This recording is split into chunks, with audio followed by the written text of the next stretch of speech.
গুনাহ করলে এটার প্রভাব কি, এটার ক্ষতি কি? প্রথম পয়েন্টটা হচ্ছে অন্তরের মধ্যে যে প্রভাব ফেলে, অন্তরের মধ্যে গুনাহের যে প্রভাব ফেলে, আপনার অন্তরটা হিংস্র হয়ে যাবে, আপনার অন্তর হিংস্র হয়ে যাবে। একজন প্রয়াত রাজনীতিবিদ তিনি একটা কথা বারবার বলতেন যে বনের বাঘে ধরলে ছাড়ে, আমার একজনের নাম বলেন, উনি ধরলে সেটা ছাড়েন না, মানে এই জাতীয়, মানে উনি বলতে চান যে আমার সেই দায়িত্বশীল বা দায়িত্বশীলা এত হিংস্র যে বনের বাঘে ধরলে ছাড়ে, কিন্তু আমার উনি ধরলে ছাড়েন না। আমি নামটা নিচ্ছি না হিকমতের কারণে। তাহলে আপনি যদি গুনাহ করেন আপনার অন্তরটা কি হয়ে যাবে? হিংস্র হয়ে যাবে। অন্তরের উপর কি প্রভাব পড়ে? এক নম্বর, অন্তর হিংস্র হয়ে যাবে। আপনি দেখেন হিংস্র মানুষ যখন হিংস্র হয়ে যায়, মানুষ যখন পাপ করে তখন হিংস্র হয়ে যায়, অন্তরটা হিংস্র হয়ে যায়। কেমন হিংস্র? এটা কুকুরের চাইতে হিংস্র হয়ে যায়। আপনারা কখনো দেখেছেন যখন একটা কুকুর আরেকটা কুকুরকে দৌড়ায়, দৌড়ানোটা দেখেছেন না? যে খেপে গেছে আরেক কুকুরকে দৌড়াচ্ছে, সে প্রাণপণে দৌড়াচ্ছে আর এও দৌড়াচ্ছে, কি দৌড়ায় না? একটা পর্যায়ে এসে সামনে যে কুকুর, এই কুকুরটা সারেন্ডার হয়ে যায়, মানে আর দৌড়াইতে পারতেছে না, সে এবারে ল্যাজ বাঁকা করে এভাবে কি হয়ে যায়। তখন যে পিছন দিক থেকে আসছে সেটা আর তার উপর আক্রমণ করে না। এটা কি আপনারা খেয়াল করছেন? কেন করে না? হয়েছে না, সে যেহেতু সারেন্ডারই করছে, ব্যাস না, তাকে আর আমি আক্রমণ করব না। তো তার যে শরীরের মধ্যে একটা গোস্বা, একটা ঘৃণা আসিল, যে তখন তার এই ঘৃণাটা কিভাবে সে অবদমিত করবে? তখন সে কি করে, তার যে আছে নখ আছে এইভাবে কি সে মাটিগুলোকে এইভাবে আশ্রাইয়া ওই মাটির মধ্যে রাগ দমনের একটা মেডিসিন আছে, সে তখন মাটিগুলোকে এইভাবে কি আশ্রাইয়া তার রাগকে দমন করে। তাহলে দেখেন একটা পর্যায়ে কুকুরও যদি সারেন্ডার করে তখন আরেকটা কুকুর বলে যে না, এর উপরে আর আক্রমণ নাই, ঠিক না? তার রাগ দমন করে মাটি আশ্রাইয়া। আর মানুষ যখন হিংস্র হয়ে যায় তখন সে সারেন্ডার করুক আর না করুক তার উপর প্রতিশোধ নিয়েই ছাড়ে। গুনাহের প্রভাব হচ্ছে এই, অন্তরের উপর আপনার হিংস্রতা চলে আসবে যদি আপনি গুনাহ করেন। 2 নম্বর হচ্ছে অজ্ঞতা এবং জাহেলিয়াত বৃদ্ধি পায়। আপনি যখন গুনাহ করবেন আপনার মধ্যে আপনি বোকা থাকবেন, আপনার এই অন্তরের মধ্যে নূর আসবে না, পড়ালেখার নূর আসবে না। আপনি পড়ালেখা করবেন তবে নূর আসবে না। একজন ইমাম শাফিঈ রহমতুল্লাহ আলাইহি, উনি ওনার ওস্তাদ ওয়াকিকে বলতেছেন, হুজুর আমি পড়ালেখা অনেক করি। এটা ওনার আগের জমানার কথা। একটা পর্যায়ে যে ইমাম শাফিঈ, কেমন ইমাম শাফিঈ, তিনি যখন বাজার দিয়ে হাঁটতেন তখন ওনার কানগুলোকে বন্ধ করে রাখতেন, মানে ওনার কানের মধ্যে যে কথাই প্রবেশ করতো সেই কথাই ওনার কানের মধ্যে, অন্তঃকরণের মধ্যে এটা বিদ্ধ হয়ে যেত, উনি আর ভুলতেন না। তো তিনি ফাহেসা কোনো কথা যেন তার কানের মধ্যে না ঢুকে এই জন্য ওনার কানগুলো বন্ধ করে রাখতেন, রেখে বাজারে দিয়ে হাঁটতেন। এরকম হযরত ইমাম শাফিঈ রহমতুল্লাহ আলাইহি তিনি ওনার ওস্তাদ ওয়াকিকে বলতেছেন একটা কবিতার মাধ্যমে, শাকাওতু ইলা ওয়াকিইন সু হিফজি ফাআওসানি ইলা তারকিল মাআসি ফাইন্নাল ইলমা নূরুম মিন ইলাহি ওয়া নূরুল্লাহি লা ইউতা লিআসি। বললেন, হুজুর আমি অনেক পড়ালেখা করি কিন্তু মনে থাকে না। কয় যে ঠিক আছে, তুমি গুনাহ ছাড়ি দাও, কেননা এই এলেমটা হচ্ছে আল্লাহর পক্ষ থেকে একটা নূর, আর এই নূর কোনো পাপী বান্দাকে দেয়া হয় না। তাহলে আপনি পাপ করবেন, আপনার অন্তরের মধ্যে অজ্ঞতা এবং জাহেলিয়াত পয়দা হবে। 2 নম্বর পয়েন্ট।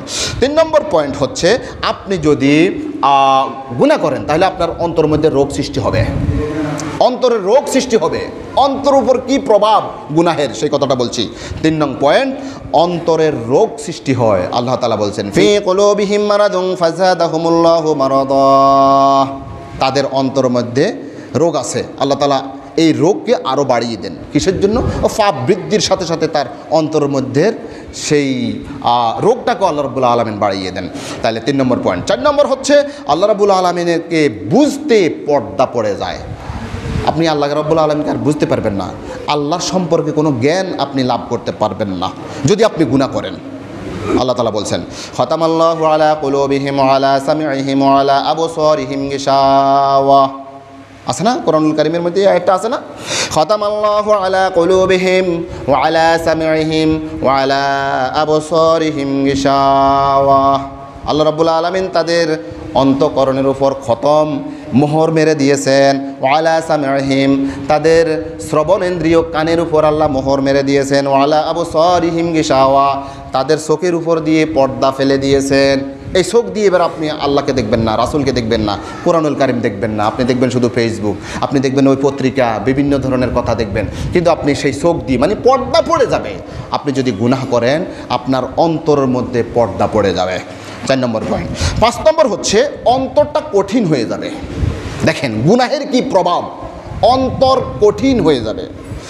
সুম্মা কসাত কুলুবুকুম মিন বাদি যালিকা ফাহিয়া কাল হিজারা আও আশাদ্দু কাসওয়া ওয়া ইন্না মিনাল হিজারাতি লামা ইয়াতাফাজ্জারু মিনহুল আনহার।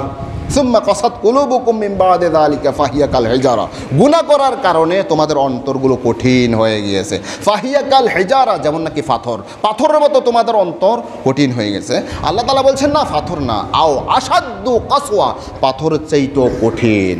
কেননা কিছু কিছু পাথর থেকে তো ওয়া ইন্না মিনাল হিজারাতি লামা ইয়াতাফাজ্জারু মিনহুল আনহার, কিছু কিছু পাথর থেকে ঝর্ণা প্রবাহিত হয়। আপনি যান, আপনি ওই যে চট্টগ্রাম যান, সেখানে পাহাড়ের উপর ওঠেন, সেখানে পাহাড়ের উপর থেকে পানি ঝর্ণা বেয়ে পড়তেছে।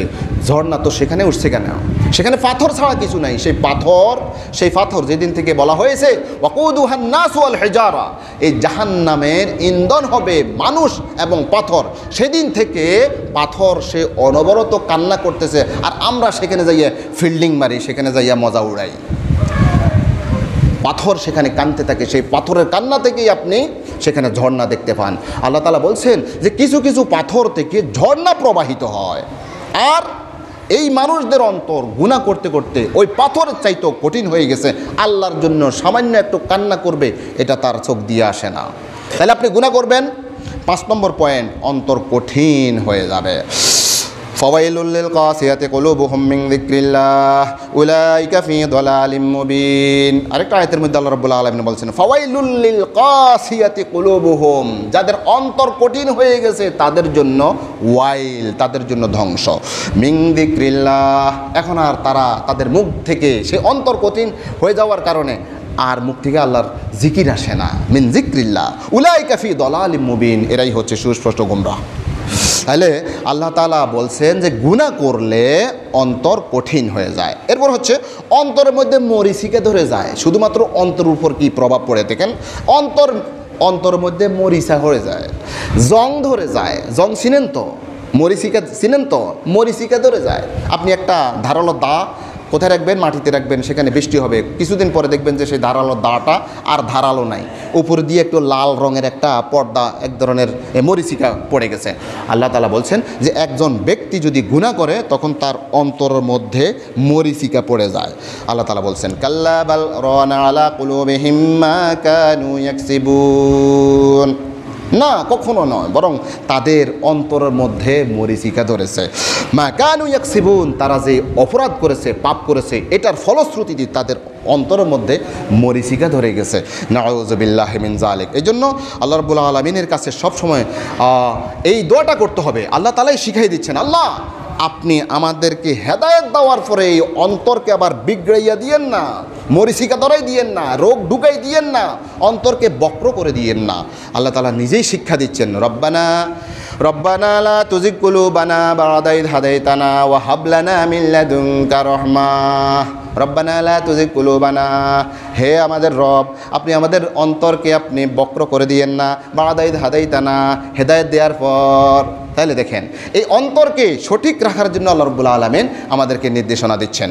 এরপরে 7 নম্বর পয়েন্ট হচ্ছে এই অন্তর দিয়েই তওবা করা হয়। আপনি যদি গুনাহ করেন, গুনাহ করতে করতে করতে এমন একটা পর্যায়ে চলে আসে যে তওবার সুযোগ হয় না, সে তো গুনাহকে গুনাই মনে করে না। তওবা করবে কোত্থেকে? সে তো গুনাহকে গুনাই মনে করে না, গুনাহকে সওয়াব মনে করে করতেছে। তাহলে গুনাহ থেকে যে সে ফিরে আসবে, তওবা করবে, এটা সুযোগই হয় না। অর্থাৎ গুনাহ করতে করতে এমন একটা পর্যায়ে চলে আসে তার এই অন্তর তওবা আল্লাহর দিকে ফিরে আসবে, এটার আর সুযোগই হয় না। ধরেন এমনটি বলে যে আরে বেটা এখনও যুবক আসস, আরে আরেক সামনের বছর তুই রোজা ধরিস, এখন এত বয়সকালে মানুষ কিছু করেই, আর বুড়ো হইলে আল্লাহর রহমতে দাঁড়িয়ে রাখি দিস, তারপরে বুড়ো হইলে আরেকটু বয়স হলে নামাজ ধরিস, এত তাড়াতাড়ি হজ করতে যাচ্ছস কেন? আরেকটু বয়স্ক হচ্ছা, আরেকটু বয়স্ক হ, এখনও তো হজ ধরে দেখতে পারবি না, এই জাতীয় অনেক কথা দিয়ে মানে এই নিয়ে বিনিয়ে এই তওবা থেকে আল্লাহ রাব্বুল আলামিন আপনাকে মাহরুম করে দিবেন। নাউযু বিল্লাহি মিন যালিক। তাহলে যদি গুনাহ করলে তওবার সুযোগ হয় না। কত নম্বর বললাম? 7 নম্বর পয়েন্ট, শুধুমাত্র অন্তরের মধ্যে। অষ্টম নম্বর হচ্ছে অন্তর অন্ধকার হয়ে যায়, সেটা চেহারার মধ্যেও ফুটে ওঠে, চেহারার মধ্যেও সেটা ফুটে ওঠে। আপনি দেখিয়েন একজন মুসলিম, সে ঈমান আনছে না, কিছুটা হইলো তো সে কি করছে? মুসলিম। এই মুসলিম যখন বৃদ্ধ হয় তার চেহারা দেখিয়েন। আর একজন মুশরিক, হিন্দু বা অন্য কোনো ধর্মাবলম্বী, আপনি তাকাইয়েন, তার চেহারার দিকেই এক ধরনের কালিমাময় মলিন দেখা যাবে। আর একজন মুসলিম সে যত গুনাই করুক না, কিন্তু সে ঈমানের একটা নূরের কারণে তার চেহারার মধ্যে এক ধরনের নূর ভাসে। আল্লাহ তাআলা বলছেন, উজুহু ইয়াওমাইযিন মুসফিরা দাহিকাতুম মুস্তাবশিরা ওয়া উজুহু ইয়াওমাইযিন আলাইহা গাবারা তারহাকুহা কাতারা উলাইকা হুমুল কাফারাতুল ফাজারা। একজন ফাফি, একজন মুশরিক, তার চেহারার মধ্যেই তার অন্তর ওই যে কালিমাময় হয়ে গেছে, অন্ধকার হয়ে গেছে, এটা তার চেহারার মধ্যে পর্যন্ত এটা দীপ্তিমান থাকে, এটা স্পষ্ট দেখা যায়। আর একজন মুসলিম সে নামাজ পড়ে, রোজা রাখে, আল্লাহ বিল্লাহ করে, তার চেহারার মধ্যে আপনি দেখিয়েন। তাহলে আপনি যদি গুনাহ করলে আপনার অন্তর অন্ধকারে পরিণত হয়ে যাবে, যেটা আপনার চেহারার মধ্যেও প্রকাশ পাবে। আমি মোট 8টা পয়েন্ট বলেছি, শুধুমাত্র অন্তরের উপর কী প্রভাব। এরপর আসেন দ্বীনের উপর কী প্রভাব পড়ে। দ্বীনের উপর কী প্রভাব পড়ে গুনাহের? 1 নম্বর পয়েন্ট, নেক আমল থেকে বঞ্চিত হয়। আপনি নেক আমল করতে পারবেন না, গুনাহ করলে আর নেক আমল তো আর প্রয়োজনে নেই, তাহলে নেক আমল করতে আপনার বাধা সৃষ্টি হয়ে যাবে। 2 নম্বর কাজ হচ্ছে, যদি আপনি একটা গুনাহ করেন, আরেকটা গুনার দিকে, এই গুনাহটা আরেকটা গুনার দিকে আপনাকে নিয়ে যাবে। ধরুন সাপোজ, নাউযু বিল্লাহি মিন যালিক, একজন অসৎ ব্যক্তি সে জেনা করেছে। এখন জেনা করার পরে ওই মেয়েকে ধর্ষণ করার পরে মেয়েটা আবার বাড়িতে গিয়ে বলে দেয় কি না, এই জন্য অনেক ক্ষেত্রে আপনারা দেখেছেন পত্রপত্রিকার মধ্যে ওই মেয়েটাকে হত্যাও করে। এটা কি জন্য? যেন ধরা না খায়। মানে একটা গুনাহ করেছে, এই একটা গুনাহ আরেকটা গুনার দিকে নিয়ে যাবে, কি ঠিক না? আপনি একটা অপরাধ করেছেন, এই অপরাধটা যখন বিচারের সম্মুখীন হবেন তখন আপনি 10টা 20টা মিথ্যা কথা বলতে হবে। মানে একটা অপরাধ করলে আপনাকে সেই অপরাধে একটার টানে আরও অনেকগুলো অপরাধের দিকে আপনাকে নিয়ে যাবে। তাহলে এটা হচ্ছে দ্বীনের উপর গুনাহের প্রভাব, খারাপ প্রভাব। আপনি চুরি করবেন, এই চুরিটাকে ঢাকার জন্য আপনি অনেকগুলো মিথ্যা কথা বলতে আপনি বাধ্য হয়ে যাবেন। তাহলে গুনাহ যদি করেন, একটা গুনাহ আরেকটার দিকে আপনাকে নিয়ে যাবেন, এটা হচ্ছে দ্বীনের উপর প্রভাব। এরপরে 3 নম্বর হচ্ছে, নেক আমল করতে আপনার অনীহা সৃষ্টি হবে। নেক আমল করতে আর ভালো লাগবে না, অনীহা সৃষ্টি হবে। কেমন? যেমন ধরেন একজন ব্যক্তির অসুখ হয়েছে, অসুখ হওয়ার পরে আপনি তাকে একবারে কাতলা মাছকে ফ্রাই করে দিয়েছেন, সে বলে যে না রে, আমার জিহ্বার মধ্যে রুচি নাই। কি রুচি নাই? কি এটা ভালো জিনিস না? ইলিশ মাছ দিয়েছে, কয় না বাবা আমার রুচি কুলাইতেছে না, রুচি নাই আমার কাছে। এরকম অসুস্থ ব্যক্তি যেমন ভালো খানাকেও ভালো মনে করে না, তেমনিভাবে একজন অপরাধী ব্যক্তি, গুনাহগার ব্যক্তি, সে নেক আমলে, এই জাতীয় নেক আমলটা আর ভালো লাগবে না তার কাছে। এটা হচ্ছে দ্বীনের উপর খারাপ প্রভাব। 4 নম্বর কথা হচ্ছে, নেক আমলের স্বাদ বা মজা পাওয়া যায় না। আপনি দেখিয়েন একটা নারীর দিকে আপনি তাকিয়েছেন, নাউযু বিল্লাহি মিন যালিক, আপনি একটা নারীর দিকে তাকিয়েছেন, কবিরা গুনাহ করেছেন, বারংবার তাকিয়েছেন, এই তাকাটা আপনার 1 মাস পর্যন্ত আপনার এটার প্রভাবটা যাবে না। আপনি নামাজ পড়তে গেছেন, ওই চট করে সেই নারীর কথাটা মনে আসছে, তাহলে ইবাদতের স্বাদ আপনার থেকে উঠাই নিবে আল্লাহ রাব্বুল আলামিন। আপনি যদি গুনাহ করেন তাহলে ইবাদতের স্বাদ, ইবাদতের মজা আপনার দ্বারা আর আমার দ্বারা সম্ভব হবে না। নাউযু বিল্লাহি মিন যালিক। যারা ইবাদত করে তাদের জন্য আল্লাহর পক্ষ থেকে খুশখবরি, রাসূলের পক্ষ থেকে খুশখবরি, ফেরেশতাদের পক্ষ থেকে খুশখবরি, এগুলো নির্ধারণ আছে। কিন্তু একজন ব্যক্তি যদি গুনাহ করে তাহলে আল্লাহ, রাসূল, ফেরেশতা, মুমিন এদের দোয়া থেকে আপনি মাহরুম হয়ে যাবেন, আপনি মাহরুম হয়ে যাবেন। আমরা বলি না আল্লাহুম্মা ইন্নী যালামতু নাফসি যুলমান কাসীরা, অথবা আল্লাহুম্মা গফির লি হাইয়িনা ওয়া মাইয়িতিনা ওয়া শাহিদিনা ওয়া গায়বিনা। আমরা সকল মুসলমানদের জন্য দোয়া করতেছি, কিন্তু একজন ফাফি ব্যক্তি কিন্তু এই আল্লাহুম্মা গফির লি হাইয়িনা, আমাদের যারা জীবিত আছে, তো উনি তো গুনাহ করে ইসলাম থেকে অনেক সময় খারিজ হয়ে যায়, তিনি এই দোয়া থেকে মাহরুম হয়ে গেলেন, এমনটি হয়ে যায়। তাহলে গুনাহ যদি আপনি করেন, আমি করি, আল্লাহর কাছে হেফাজত চাই, আপনি তাহলে ফেরেশতা, আল্লাহ, তারপরে রাসূল, মুমিন ব্যক্তিদের দোয়া থেকে মাহরুম হয়ে যাবেন। এটা হচ্ছে দ্বীনের উপর খারাপ প্রভাব গুনাহের। 3 নম্বর হচ্ছে রিজিকের উপর প্রভাব। এটা কি? আপনি যদি গুনাহ করেন তাহলে আপনার রিজিকের উপর এটার একটা প্রভাব পড়বে। আল্লাহ রাসূল আলাইহিস সালাতু ওয়াস সালাম বলছেন যে তুমি যদি গুনাহ করো তাহলে তোমার একবার বরাদ্দ ছিল একটা রিজিক, সেই রিজিক থেকে আল্লাহ রাব্বুল আলামিন তোমাকে মাহরুম করে দিবেন। নাউযুবিল্লাহ পড়ে বলেন নাউযুবিল্লাহ। আপনার জন্য একটা হালাল খাদ্য একজন থেকে আসার কথা ছিল, আপনি গুনাহ করেছেন, তখন ওই ব্যক্তির অন্তর মধ্যে একটা কথা সৃষ্টি করে দেবে, আরে না এ তো দেদারসে এই গুনাহ করে না, একে এই জিনিসটা দেব না। তাহলে দেখেন গুনাহের কারণে আপনার একটা রিজিক থেকে আপনি মাহরুম হয়ে যাবেন। আর আল্লাহ রাসূলও বলেছেন ইন্নার রাজুলা লা ইউহরামুর রিজকা বিযামবি ইউসিবুহু। একজন ব্যক্তি তার গুনাহের কারণে আল্লাহর পক্ষ থেকে রিজিক শূন্য হয়ে যায়, রিজিক থেকে মাহরুম হয়ে যায়। তাহলে 1 নম্বর প্রভাব রিজিকের উপর, আপনি রিজিক কমে যাবে। 2 নম্বর হচ্ছে নেয়ামত কমে যাবে। কি হবে? নেয়ামত কমে যাবে, এই রিজিকের নেয়ামত কমে যাবে। লাইন শাকারতুম লাযীদান্নাকুম ওয়া লাইন কাফারতুম ইন্না আযাবি লাশাদীদ। লাইন শাকারতুম, যদি আমার শুকরিয়া করো, লাযীদান্নাকুম, আমি তোমাদেরকে বাড়িয়ে দেব। ওয়া লাইন কাফারতুম, যদি গুনাহ করো, কুফরি করো, তাহলে ইন্না আযাবি লাশাদীদ, তোমাদের থেকে সেই নেয়ামতটা আমি উঠাইয়ে নিব। নাউযুবিল্লাহি মিন যালিক। 3 নম্বর রিজিকের উপর প্রভাব, বরকত উঠে যাবে। আপনি টাকা পয়সা ইনকাম করতে একবার কম করবেন না, একবারে উলনো ডুবনে সূর্য উদয় থেকে সূর্যাস্ত পর্যন্ত আপনি অনেক টাকা ইনকাম করবেন, কিন্তু এটার মধ্যে বরকত পাইবেন না, বরকত পাবেন না। এই আল্লাহ রাব্বুল আলামিন বরকত শূন্য করে দিবেন আপনার জীবন থেকে, আপনার রিজিকের উপর থেকে। এটা কয় নম্বর পয়েন্ট বললাম? 1 নম্বর বলেছি অন্তরের উপর গুনাহের প্রভাব, 2 নম্বর বলেছি দ্বীনের উপর গুনাহের প্রভাব, 3 নম্বর বলেছি রিজিকের উপর গুনাহের প্রভাব, 4 নম্বর হচ্ছে আপনি যে ব্যক্তি সত্তা আছেন ব্যক্তির উপর এটার কী প্রভাব। 1 নম্বর হচ্ছে হায়াতের বরকত কমে যাবে। আপনি গুনাহ করবেন, আপনার হায়াতের বরকত কমে যাবে। 2 নম্বর জীবনযাত্রা সংকীর্ণ হয়ে যাবে, জীবনযাত্রা সংকীর্ণ হয়ে যাবে। এটা আপনার ব্যক্তি জীবনের উপর। কেমন? আল্লাহ রাব্বুল আলামিন বলছেন ওয়ামান ইয়াত্তাকিল্লাহা ইয়াজআল লাহু মিন আমরিহি ইউসরা। যে ব্যক্তি আল্লাহ রাব্বুল আলামিনকে ভয় করবে, মানে সওয়াবের কাজ করবে, ভালো কাজ করবে, তার সকল কাজকে আমি সহজ করে দেব। আর ওয়ামান ইয়াত্তাকিল্লাহা ইয়াজআল লাহু মাখরাজা, যত সংকীর্ণতার মধ্যেই থাকেন আল্লাহ রাব্বুল আলামিনের এই নেক কাজ যদি আপনি করেন, আল্লাহকে ভয় করে চলেন, তাহলে আল্লাহ তাআলা সকল সংকট থেকে আপনাকে মুক্তি করে দেবেন। আর এটার বিপরীত আপনি যদি গুনাহ করেন তাহলে আপনার জীবনটা সংকটময় হয়ে যাবে, সংকটময়। আপনার মেয়ে কথা শুনবে না, তারপরে স্ত্রী কথা শুনবে না, আপনার ভাই কথা শুনবে না, সকল পর্যায়ের আপনার কি সমস্যা হবে। হযরত সুফিয়ান সাউরি রাদিয়াল্লাহু রাহমাতুল্লাহি আলাইহি তিনি বলেন যে আমি কখন আল্লাহ রাব্বুল আলামিনের আনুগত্য করি আর কখন আনুগত্য করি না, এটা আমি নিজেই বুঝতে পারি।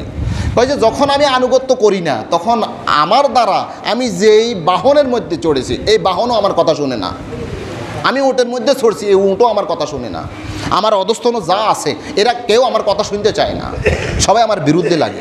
এই যখন আমি আল্লাহ তাআলার অবাধ্য হই আর যখন আমি আল্লাহ তাআলার বাধ্য হই, যখন নেক কাজ করি, তখন আমি নিজেই বুঝতে পারি না সবাই আমার কাছে প্রিয় লাগে, সবাই আমার কথা শুনে, সবাই আমাকে মহব্বত করে। ব্যাস আমি বুঝতে পারি যে না আমি সঠিক অবস্থার মধ্যে আছি।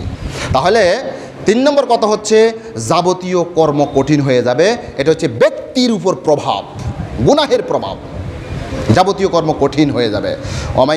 ওমান আরাদা আন যিকরি ফাইন্না লাহু মাঈশাতান দানকা ওয়া নাহশুরুহু ইয়াওমাল কিয়ামাতি আমা ক্বালা রাব্বি লিমা হাশারতানি আমা ওয়া কাদ কুনতু বাসীরা। ওমান আরাদা আন যিকরি, যে আমার জিকির থেকে মুখ ফিরিয়ে নিবে মানে গুনাহের কাজ করবে, ফাইন্না লাহু মাঈশাতান দানকা, তার জন্য রয়েছে সংকীর্ণময় জীবন, সংকীর্ণময় জীবন। ওয়া নাহশুরুহু ইয়াওমাল কিয়ামাতি আমা, আর কিয়ামতের দিন তাকে আমি অন্ধ করে উঠাবো। আমি বিস্তারিত বলতে চাচ্ছি না, শুধুমাত্র পয়েন্টগুলো বলছি। আর এর বিপরীতে যদি আপনি নেক কাজ করেন তাহলে আল্লাহ রাব্বুল আলামিন বলছেন আমি তোমাকে হায়াতান তাইয়্যিবা। আমরা বলি না আল্লাহ অমুককে হায়াতে তাইয়্যিবা দান করুন, কখন? এটা যদি আপনি ভালো কাজ করেন, আমি ভালো কাজ করি। আল্লাহ তাআলা বলছেন মান আমিলা সালিহাম মিন যাকারিন আও উনসা ওয়া হুয়া মুমিন ফালানুহইয়ান্নাহু হায়াতান তাইয়্যিবা ওয়ালানাজজিয়ান্নাহুম আজরাহুম বিআহসানি মা কানু ইয়ামালুন। যে ব্যক্তি পুরুষ হোক নারী হোক ঈমান থাকা অবস্থায় ভালো কাজ করবে, সওয়াবের কাজ করবে, ওয়া হুয়া মুমিন, সে ঈমান থাকা অবস্থায়, ফালানুহইয়ান্নাহু হায়াতান তাইয়্যিবা, আমি তাকে হায়াতে তৈয়্যিবা দান করব। হায়াতে তৈয়্যিবা যদি পেতে চাই তাহলে নেক আমল শর্ত। তাহলে ব্যক্তির উপর আমি গুনাহের যে প্রভাব, এটার মোট 3টা পয়েন্ট বললাম। প্রত্যেকগুলো পয়েন্ট বিস্তারিত আলোচনার দাবি রাখে।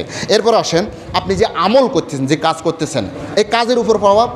আপনি যদি গুনাহ করেন, কোনো কাজ আল্লাহ রাব্বুল আলামিনের কাছে কবুল হবে না, কোনো কাজ আল্লাহ রাব্বুল আলামিনের কাছে কবুল হবে না। এরপর হচ্ছে সমাজের উপর প্রভাব। সমাজের উপর কি প্রভাব পড়বে? আপনার গুনার কারণে আপনি একজন গুনাহ করছেন, কিন্তু পুরো পরিবারের উপর, পুরো সমাজের উপর এটার কি প্রভাব পড়ে? 1 নম্বর পয়েন্ট, ঈমানের নিয়ামত চলে যাবে। পুরো সমাজ থেকে আপনি গুনাহ করতেছেন, আমি যদি আপনাকে সেই গুনাহ থেকে যদি না বাঁচাই, না ফিরাই, তখন পুরো সমাজ ঈমানের নিয়ামত থেকে বঞ্চিত হয়ে যাবে এই গুনাহের কারণে। ওয়ালাউ আন্না আহলাল কুরা আমানু ওয়াত্তাকাউ লাফাতাহনা আলাইহিম বারাকাতিম মিনাস সামাই ওয়াল আরদ ওয়ালাকিন কাযযাবু ফাআখাযনাহুম বিমা কানু ইয়াকসিবুন। আল্লাহ তাআলা বলছেন, ওয়ালাউ আন্না আহলাল কুরা আমানু, যদি কোনো জনপদের অধিবাসীগণ যদি কি করত? ঈমান আনতো, ওয়াত্তাকাও, যদি তাকওয়ার নীতি অবলম্বন করতো, লাফাতাহনা আলাইহিম বারাকাতিম মিনাস সামাই ওয়াল আরদ, আকাশ এবং জমিনের যত বরকত আছে সকল বরকতের দুয়ার আমি খুলে দিতাম। তবে সমস্যা হচ্ছে এই, ওয়ালাকিন কাযযাবু, তারা সেই সৎ আমলের দিকে, সওয়াবের দিকে, নেকির দিকে আসে না, বরং এটার উল্টাটা মানে গুনাহের দিকে যায়। ওয়ালাকিন কাযযাবু ফাআখাযনাহুম, আমি তাদেরকে পাকড়াও করেছি, বিমা কানু ইয়াকসিবুন, তারা যে গুনাহ করেছে, যে খারাপ কাজ করেছে, এটার জন্য তাদেরকে আমি পাকড়াও করেছি। তাহলে দেখেন, সমাজের উপর বিরূপ প্রতিক্রিয়া পড়ে গুনাহের কি প্রতিক্রিয়া পড়ে?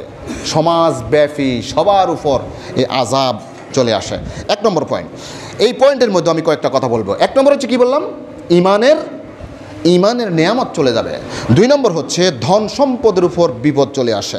যেমন ধরেন, এখন আমি গত সপ্তাহে জাকাতের কথা বলেছিলাম, আপনি জাকাত দিলেন না, আপনি মনে করলেন যে ওরে সাংঘাতিক, 1 লক্ষ টাকায় 2500 টাকা, হ্যাঁ এত টাকা অনেক চলে যাচ্ছে, আমার হচ্ছে আমি 1 কোটি টাকার মালিক, আমি এতগুলো টাকা, 2.5 লক্ষ টাকা, ওরে সাংঘাতিক, না এত টাকা কিভাবে দেব, এটা দেওয়া যাবে না। আপনি দিলেন না, আপনি মনে করলেন যে এগুলো থাকবে না। জাকাত শব্দের অর্থ হচ্ছে পবিত্র হওয়া। আপনি জাকাত দিয়েছেন, আপনার অন্যান্য যে সকল সম্পদ থাকবে এগুলো আপনি নিরাপত্তা দিলেন আর কি, এগুলো আর ধ্বংস হবে না। আর আপনি রেখে দিলেন, জাকাত দিলেন না, আপনি দেখবেন যে আপনার ছেলে অ্যাক্সিডেন্ট হয়েছে, মেয়ে অ্যাক্সিডেন্ট হয়েছে, মেয়ে উধাও হয়ে গেছে, স্ত্রী আবার আরেকজনের সাথে বাগি গেছে, আপনার ওই একটা অ্যাক্সিডেন্ট হয়েছে, আপনার রোগ হয়ে গেছে, ক্যান্সার হয়েছে, বিভিন্ন ধরনের আপনার সম্পদগুলো আল্লাহ উঠাই নেবেন। তাহলে এই জন্য ধন সম্পদের উপর বিপদ নেমে আসে আপনি যদি গুনাহ করেন। তাহলে গুনাহ করলে ধন সম্পদের উপর বিপদ চলে আসে। 3 নম্বর হচ্ছে, আপনি গুনাহ করেছেন, আপনার সন্তান সন্ততির উপরও এটার একটা বিপদ চলে আসবে, দেখবেন চলে আসবে। এটা শরীয়ত বলে সন্তান সন্ততির উপর বিপদ চলে আসবে। 4 নম্বর হচ্ছে, নিরাপত্তার অভাব দেখা দিবে। আপনি তখন বলবেন যে আরে কোনখান দিয়ে কে ড্যাগার ঢুকাই দেয়, কে গুলি ঢুকাই দেয়, কে আমাকে হাইজ্যাক করে, কে কি করে, মানে আপনি নিরাপদ বোধ করবেন না। আপনি যদি গুনাহের মধ্যে থাকেন তাহলে আপনি নিরাপত্তা শূন্য হয়ে যাবেন, সব সময় অনিরাপত্তার মধ্যে থাকবেন। এরপরে হচ্ছে অন্যের হাতে ক্ষমতা চলে যাবে। কোনো জনগোষ্ঠী আপনি যদি পাপ করবেন, তখন এবারে বিজাতিদের হাতে আল্লাহ রাব্বুল আলামিন ক্ষমতা উঠে দিবেন। নাউযুবিল্লাহি মিন জালিক। আমি পয়েন্টগুলো বলছি, আমার সময় শেষ। এরপরে 6 নম্বর আরেকটা পয়েন্ট হচ্ছে, দ্রব্যমূল্যের দাম বৃদ্ধি হয়ে যাবে। এটা গুনাহের প্রভাব, দ্রব্যমূল্য বৃদ্ধি হয়ে যাবে। এখন কি দ্রব্যমূল্য কম নাকি বেশি? পেঁয়াজ এখন মনে হয় কমার পরেও 110 টাকার কমে আপনারা কিনতে পারতেছেন না, অথচ এগুলো কত 14 টাকা, 15 টাকা, 20 টাকা, 30 টাকা পর্যন্ত ছিল, এখন সেটা 150 টাকা এই পর্যায়ে আপনি কিনতেছেন। হ্যাঁ, আছে না? সকল দ্রব্যের দাম বেড়ে গিয়েছে। কি জন্য? এই আপনার পাপের কারণে, আমার পাপের কারণে সমাজের মধ্যে এটা প্রভাব পড়তেছে। এরপরে আরেকটা পয়েন্ট, সেটা হচ্ছে নির্দয় সমাজ ব্যবস্থা চালু হবে।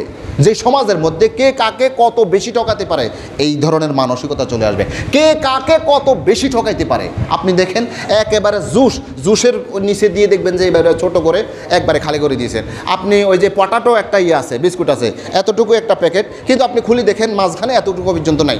হ্যাঁ, আপনি তো দেখতেছেন এতটুকু। মানে কে কাকে কতভাবে ঠকাইতে পারবে এটার একটা প্রতিযোগিতা সৃষ্টি হয়ে যাবে। মানে নির্দয় সমাজ ব্যবস্থা চালু হয়ে যাবে যদি সমাজের লোকেরা পাপের মধ্যে যদি লিপ্ত হয়ে যায়। তবে কার চাইতে কে বেশি, কাকে কত বেশি ঠকাইতে পারে একটা প্রতিযোগিতা সৃষ্টি হয়ে যাবে।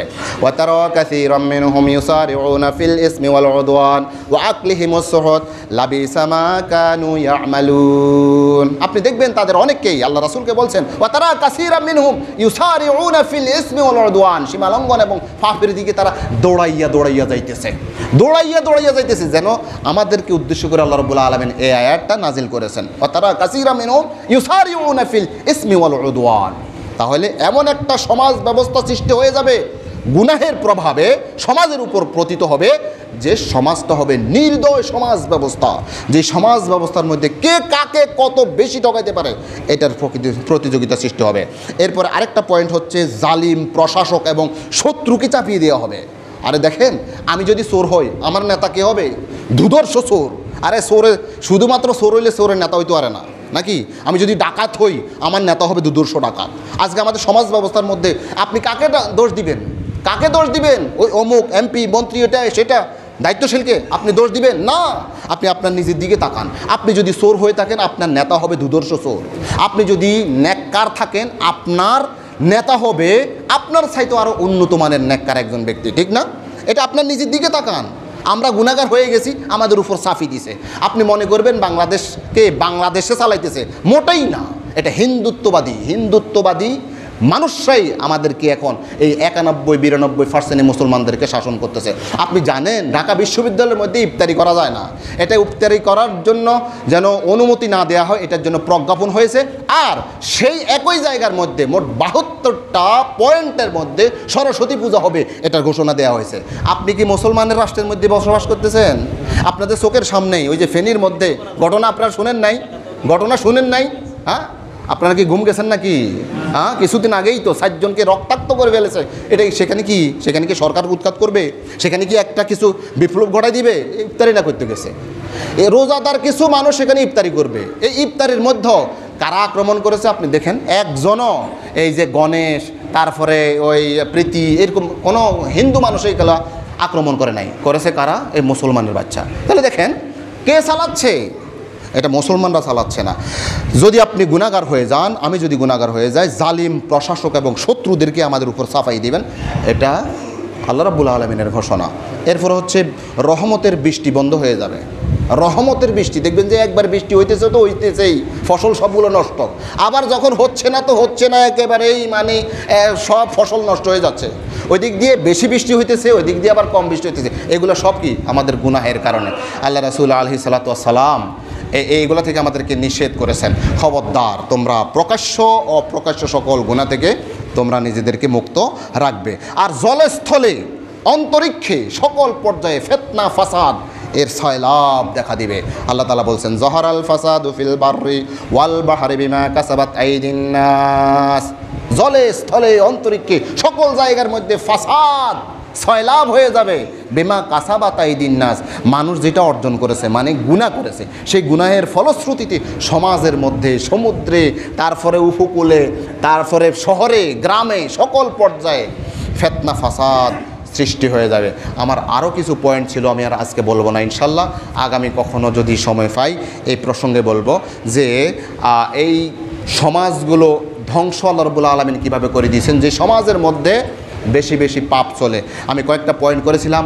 আদ সামুদ, উপর থেকে আযাব দিয়ে আল্লাহ তাআলা ধ্বংস করে দেন, নিচের দিক থেকে আযাব দিয়ে ধ্বংস করে দেন। আল্লাহ রাব্বুল আলামিন বলছেন কুল হুয়াল কাদিরু আলা আন ইয়াবআসা আলাইকুম আযাবাম মিন ফাওকিকুম আও মিন তাহতি আরজুলিকুম আল্লাহ রাব্বুল আলামিন বলেন, যখন তোমরা পাপ কাজে বেশি সীমা বাড়াই যাবা, সীমা অতিক্রম করবা, তখন আল্লাহ তাআলা এই বিষয়ে সক্ষম তোমাদের উপর দিক দিয়ে আযাব দিয়ে তোমাদেরকে ধ্বংস করে দিবেন, অথবা নিচের দিক দিয়ে আযাব দিয়ে তোমাদেরকে ধ্বংস করে দিবেন।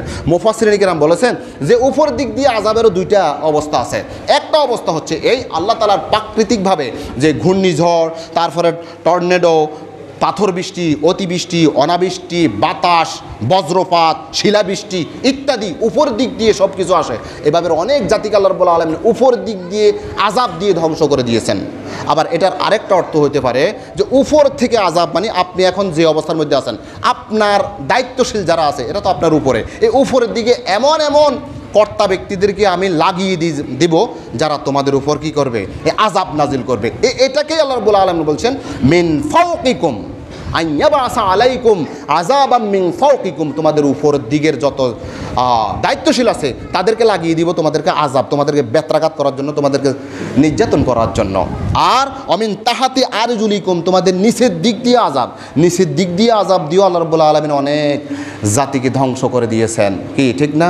নিচের দিক দিকে ভূমিকম্প, নিচের দিক দিকে কি হয়, নিচের দিক দিয়ে বন্যা, প্লাবন ইত্যাদি, এগুলো দিয়ে আল্লাহ রাব্বুল আলামিন অনেকে ধ্বংস করে দিয়েছেন। আর এটার আরেকটা ব্যাখ্যা হচ্ছে এই যে নিচের দিক দিকে আপনি এখন দায়িত্বশীল আছেন, নিচের দিকের কিছু মানুষ আপনাকে সরানোর জন্য, আপনাকে হত্যা করার জন্য, নিচের দিকে যারা এতদিন পর্যন্ত আপনার আন্ডারে কাজ করতো, কর্মী বাহিনী, এদের মাথা বিগড়াই দিব, তোমাকে ধ্বংস করে দেবো, এই জাতীয় ইতিহাস আপনাদের জানা আছে। আল্লাহ তাআলা বলছেন কুল হুয়াল কাদিরু আলা আন ইয়াবআসা আলাইকুম আযাবাম মিন ফাওকিকুম আও মিন তাহতি আরজুলিকুম, তোমাদের উপর দিক দিয়ে আযাব দিয়ে ধ্বংস করে দিবেন, নিচের দিক দিয়ে আযাব দিয়ে ধ্বংস করে দিবেন। কখন? যখন তোমরা ফাফের মধ্যে সীমা লঙ্ঘন করবা। কি ঠিক না? খোদাওয়ান দেখে হাঙ্গামে সাহার কর দে কওমে লুতেরা জেরো জবর, হ্যাঁ আছে না? আকে দর আদম দমি দরু হেরা দাদ আজ তুফান জাতু নোহেরা খোদাওয়ান দেখে হাঙ্গামে সাহার কর দে কওমে লুতেরা জেরো জবর। লুত আলাইহিস সালামের জাতিকে সকালবেলা তারা খুব কোলাহল অবস্থার মধ্যে ছিল। আল্লাহ তাআলা বলছেন যে আমি জের জবর করে দিছি। জের কোথায় থাকে? নিচে থাকে। জবর কোথায় থাকে? উপরে থাকে। আরে বা জের বে, জেরটা কোথায় থাকে? নিচে। আর বা জবর কোথায়? উপরে। হ্যাঁ, জবর উপরে থাকে না, এই জবররা জের করে দিছি, জেরকে জবর করে দিছি, মানে উলুট পালট করে দিছি। ফালাম্মা জা আমরুনা জাআলনা আলিহা সাফিলাহা ওয়া আমতারনা আলাইহা হিজারাতাম মিন সিজিলিম মানদুদ। এই পর্যন্ত ছিল আমার কথা। আল্লাহ রাব্বুল আলামিন বলছেন মিম্মা খাতিয়াতিহিম উগরিকু ফাউদখিলু নারা ফালাম ইয়াজিদু লাহুম মিন দুনিল্লাহি আনসারা। তোমরা যদি পাপ কাজ করো তাহলে তোমাদেরকে এই ফাফের কারণে মিম্মা খাতিয়াতিহিম উগরিকু ফেরাউন জাতিকে আমি ডুবিয়ে মারেছিলাম। সুম্মা উদখিলু নারা, অথবা তাদেরকে জাহান্নামে প্রবেশ করাইছিলাম। আমরা আজকে টোটাল যে কথাটা বলেছি সেটি হচ্ছে গুনাহ কাকে বলে, গুনাহ কত প্রকার, গুনাহের প্রভাব। আল্লাহ তাআলা রমজান দিয়েছেন এই সকল গুনাহ থেকে মুক্ত থেকে আমরা যেন জান্নাতের অধিবাসী হতে পারি, সেই লক্ষ্যেই আমাদেরকে রমজানের রোজা ফরজ করেছেন। আল্লাহ তাআলা এই রমজানের মাধ্যমে আমরা যেন আমাদের জীবনের সকল গুনাহগুলোকে মাপ চাওয়াই নিতে পারি, সেই তৌফিক আল্লাহ তাআলা আমাদেরকে দান করুন। আমিন। আসসালামু আলাইকুম ওয়া রাহমাতুল্লাহি ওয়া বারাকাতুহু।